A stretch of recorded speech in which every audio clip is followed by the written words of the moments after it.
Anas bin Malik nous rapporte, il dit que le prophète sallallahu alayhi wa sallam a dit,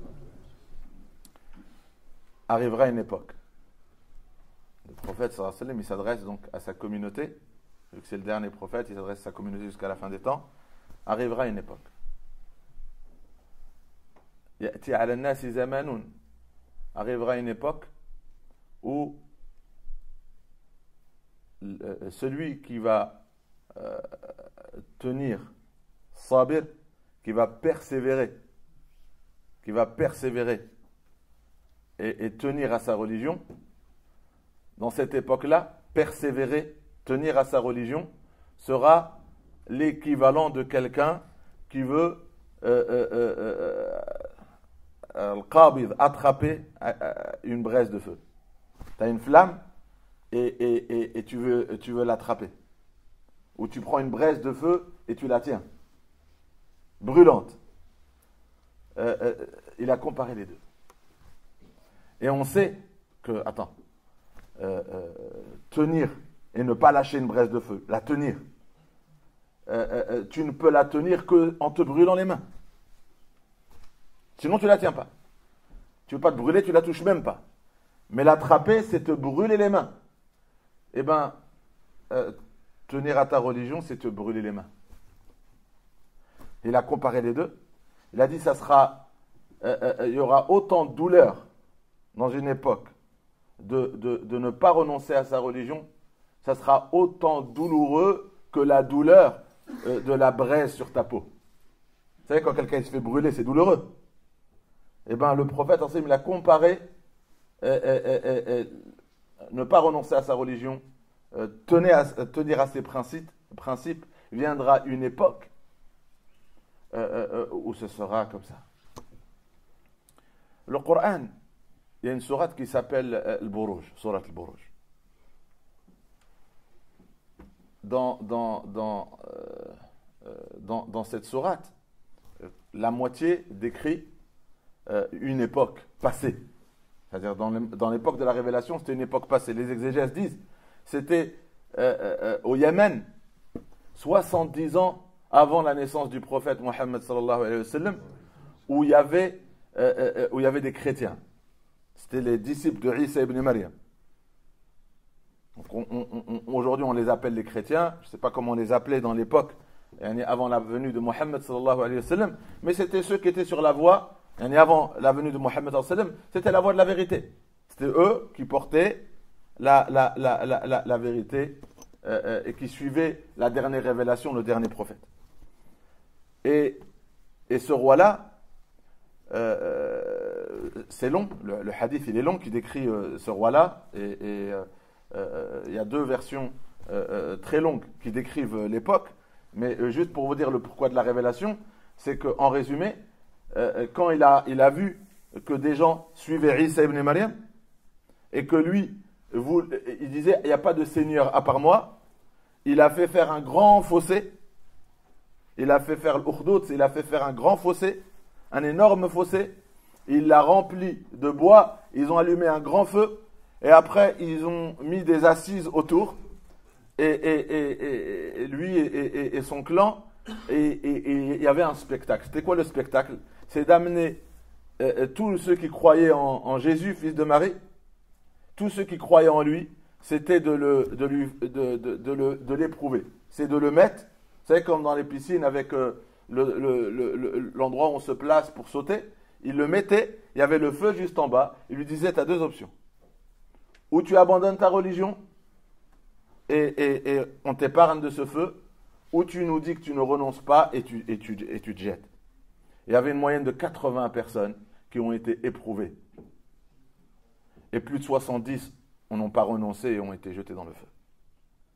Et donc le Coran a révélé cette histoire. Ça a passé quelques années avant la prophétie, et cette sourate, elle est mécoise. Elle a été révélée au moment où les Mécois, ils commençaient à persécuter et à tuer les croyants pour la seule raison de leur croyance. Leur seul péché, c'est de dire « je suis musulman ». Leur seul péché, c'est de dire que je crois en ces valeurs. Leur seul péché, c'est de dire que je souhaite continuer à la pratiquer. Donc il lui disait, si tu souhaites continuer dans ta pratique religieuse, dans ta religion, eh ben, c'était le feu. Et voilà pourquoi le prophète sallallahu alayhi wa sallam a dit, la question qu'on se pose, depuis que le prophète sallallahu alayhi wa sallam a annoncé cela, est-ce que cette époque est arrivée? Parce qu'on n'a pas vu une époque pire encore que celle décrite dans Al-Ukhdud, où des gens, on leur disait, depuis la prophétie, donc c'est arrivé avant la prophétie, et le Coran nous a dit que c'est arrivé, et c'est arrivé, et on n'a pas vu un spectacle équivalent aujourd'hui, où on te dit, ou tu renonces, ou tu seras puni.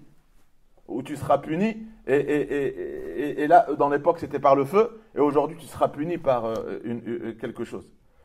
Et là, le prophète, c'est une prophétie, une chose qui est annoncée, ya'ti 'ala an-nasi zamanun, arrivera une époque. Al-qabidu, as-sabiru fihim 'ala dinihi, sabiru fihim 'ala dinihi, celui qui va persévérer, tenir à sa religion, persévérer, eh bien, ce qu'il va endurer, ce qu'il va subir, c'est une douleur équivalente à quelqu'un qui s'accroche à une braise de feu. Dans Surat Al-Ankabut, la sourate de l'araignée, Allah Azza wa Jal, on avait dit le Buruj, c'est la sourate des constellations. Sourate des constellations. Là, dans l'Ankabut, la sourate de l'araignée. Le début de la sourate commence comme ça. Alif Lam Mim. Ahasiba an-nasu an yutraku. Est-ce que les gens pensent qu'ils seront laissés, ne seront pas touchés, ils ne seront pas mis à l'épreuve après avoir dit Amanna, je suis croyant. Et c'est une rhétorique. C'est une question où la réponse est évidente. Bien sûr que non, c'est pas comme ça. Si tu penses que être croyant, c'est que je te donne la foi sans te mettre cette foi à l'épreuve pour te confirmer, est-ce que vraiment tu portes cette foi ou pas? Parce que la foi dont il s'agit, c'est une foi qui doit être enracinée, ancrée dans le cœur. Et donc Dieu, Allah Azza wa Jal, pour nous mettre à l'épreuve, qu'est-ce qu'il fait? Et pour nous prouver, est-ce qu'elle est que là ou est-ce qu'elle est là? Il nous met à l'épreuve. Il y a beaucoup de versets, beaucoup de hadiths. J'essaie juste de résumer un peu les grandes lignes dans des versets, mais c'est l'image globale qu'on retrouve dans beaucoup de hadiths et beaucoup de versets. Allah Azza wa Jalla dit, tous ceux qui, avant vous, avant la révélation, avant le Coran, les nations passées, tous ceux qui avant vous ont dit « je suis croyant » ont été mis à l'épreuve. Comme l'exemple d'Ashab al-Ukhdud, comme l'exemple des disciples de Jésus, fils de Marie, Isa ibn Maryam, qui y avait le feu devant eux et ils devaient faire le choix entre la foi et la mort, ou renoncer à sa foi et vivre ici. Et c'était un grand test. Allah il dit وَلَقَدْ فَتَنَّا الَّذِينَ مِنْ قَبْلِهِمْ. Toute personne qui avant vous est venue sur terre et a choisi la foi, sa foi a été mise à l'épreuve. Et après Allah il dit c'est le pourquoi de l'épreuve. فَلَا يَعْلَمَنَّ اللَّهَ الَّذِينَ صَدَقُوا وَلَا يَعْلَمَنَّ الْكَاذِبِينَ. Pourquoi l'épreuve? Allah Azza wa Jal veut, lui c'est, il est omniscient, il veut nous dévoiler et surtout te dévoiler à toi-même qui a vraiment la foi et qui ne l'a pas, qui est véridique quand il dit je suis croyant et qui n'est pas véridique et mensonger quand il dit je suis croyant. C'est-à-dire, il y a deux, ça veut dire Dieu, dans le verset, il y a deux catégories qui disent j'ai la foi. Mais lors de l'épreuve, il y en a, il confirme qu'il a la foi. Et il y en a, son échec à l'épreuve démentit ce qu'il a dit quand il a dit j'ai la foi. Et ce verset, c'est un avertissement énorme. Pourquoi? Parce que, donc, il nous dit on va être mis à l'épreuve. Et comment ça va? C'est quoi les conséquences de l'échec? Celui qui confirme qu'il a la foi et celui qui confirme qu'il ne l'a pas, c'est quoi les conséquences? Le verset dit وَمِنَ النَّاسِ مَنْ يَعْبُدُ اللَّهَ عَلَى حَرْفٍ. Il y en a qui adorent Allah Azza wa Jalla à une condition. فَإِنْ أَصَابَهُ خَيْرٌ. C'est que tout va bien.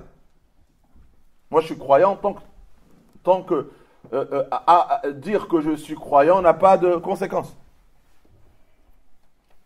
فَإِنْ أَصَابَهُ خَيْرٌ, si Allah lui donne que des bienfaits, il lui arrive que de bonnes choses, اطمأن به.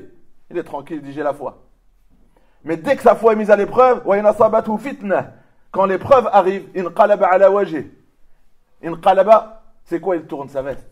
Il dit ah non, je suis pas comme lui. Ou il commence, inqalaba, il dit non, j'ai rien à voir avec eux, j'ai rien à voir avec ça, j'ai rien à voir. Non, j'ai rien à voir avec tout ça. Inqalaba ala wajhi. Allah il dit quand l'épreuve arrive, quand tu fais ça, khasira ad-dunya wal akhirah. C'est-à-dire que l'échec, il n'est pas juste dans cette vie. Les conséquences sont dans l'au-delà. Wal akhirah. Les conséquences, ils sont dans l'au-delà. Et après, Allah Azza wa Jalla finit le verset disant Dhalika wal khusran al-mubin. Et quelqu'un qui, quand sa foi est mise à l'épreuve, il ne tient pas, c'est ça la plus grande perte. Toutes les autres épreuves de la vie d'ici-bas n'ont rien à voir que quand c'est la foi qui est éprouvée. Et Dieu il dit c'est la grande perte. Parce que la conséquence, elle est pas juste mondaine, elle est aussi dans l'au-delà. Inna alladhina qalu rabbuna Allah thumma istaqamu tatanazzalu alayhim al-malaikatu. Le verset que j'ai récité, c'est la promesse qui est faite à ceux qui disent Allah c'est mon Seigneur et qui restent sur le chemin de la rectitude. Thumma istaqamu. C'est pas juste tu le dis, tu le confirmes dans ton quotidien. L'istiqama, c'est une confirmation que Allah c'est ton Seigneur. Ça se voit quand on te regarde. Ça se voit que Allah c'est ton Seigneur. L'istiqama, c'est la droiture. T'es droit. Dans tes propos, dans tes actes, t'es droit. Tu ne dévies pas. Dans le mot istiqama, on entend sirat al-mustaqim, le droit chemin. Tu vas sur le droit chemin. Ça veut dire, tu connais pas, tu dévies pas. Tu ne penches pas vers les plaisirs interdits. Tu restes sur le chemin qui te rapproche d'Allah. Et tu ne vas pas sur le chemin qui t'éloigne d'Allah. Eh bien, si tu tiens bon comme ça, au moment où l'ange de la mort vient chercher ton âme, ben, parce que tu as tenu bon, comme quelqu'un qui tient une braise et qui se brûle la main, quelles que soient les conséquences, tu as tenu bon, ben, la récompense, tatanazzalu alayhimul malaika. Le jour où l'ange de la mort vient chercher l'âme, il y a une délégation d'anges qui descendent. Tatanazzalu, ils descendent en abondance. Parce que toi, tu vas être accueilli dans l'au-delà. Et comme on dit, un grand accueil. Le malaïka, ils descendent en abondance. Et ils viennent, ils te disent d'une seule voix, n'aie pas peur. Parce que là, tu commences à voir le monde invisible. Allah takhafu, n'aie pas peur. Wala tahzanu, et ne regrette rien de tes sacrifices dans la vie d'ici-bas. Ne regrette pas. Wa abshiru bil jannah. Allah nous a envoyés. Là, il est encore sur terre. Il est dans l'agonie. C'est pour ça qu'il y en a, il meurt avec un gros sourire sur le visage. Ils entendent, ils voient. Ils lui disent Wa abshiru bil jannah. On est envoyé pour t'annoncer la bonne nouvelle. Al jannah, les jardins du paradis.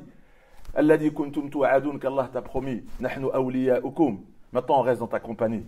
Il reste avec lui dans la tombe. On est tes compagnons. On est là, on reste avec toi. Fil hayati dunya, ici. Wa fil akhirah, et dans l'au-delà. Wa lakum fiha ma tashtahi anfusukum. Il t'annonce la bonne nouvelle. Que quand tu vas arriver dans ta destination, dans ta demeure, dans ce jardin, tout ce que tu désires, tu l'as. On t'a privé de ce que tu désirais ici. Parce que tu disais, je suis croyant. On t'a privé de tellement de choses. On t'a éprouvé dans ta foi. On t'a privé. Maintenant, récompense. Demande ce que tu veux. Tu as tout ce que tu désires. C'est-à-dire, ce que tu désires. C'est-à-dire, ce que tu demandes et ce que tu désires. C'est ce que tu désires, tu ne l'as même pas encore demandé que tu l'as. Et ça, c'est la récompense qu'Allah Azza wa Jal réserve à celui qui tient bon. C'est la récompense qu'Allah réserve à celui qui tient bon. Et quelle que soit l'épreuve, qu'Allah Azza wa Jal nous donne la rectitude.